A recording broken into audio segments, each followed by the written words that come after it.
श्री राधे राधे। नमस्ते। सोहर कृष्ण जी पर सुनब से कैसा लागता कमेंट में जरूर लिखब सके।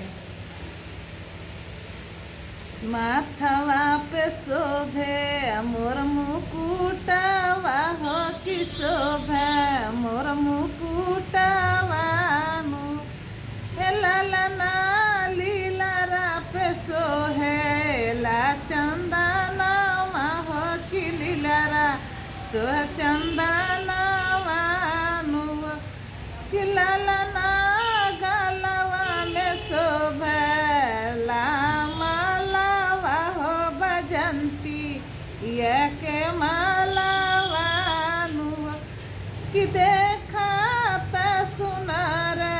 कान्हा लागे हो कि मनवा हमरे बस हो कि दिलवा हमरे बस हो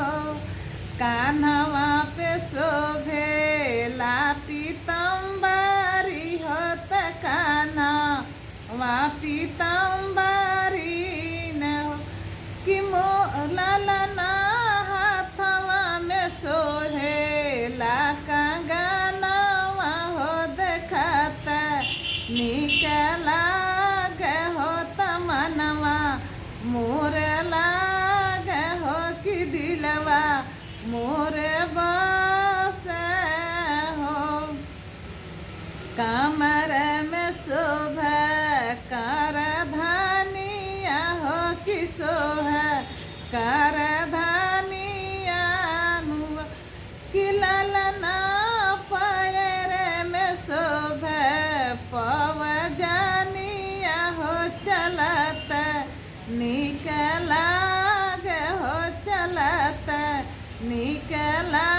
लागेला हो कि कान्हा कैसन मरला मोहन मंतारिया हो कि दिलवा में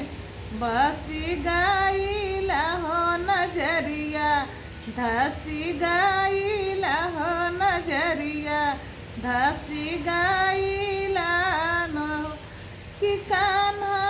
छोड़ दियानी दुनिया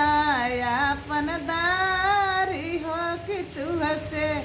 नाता जोरानी हो कि तू हसे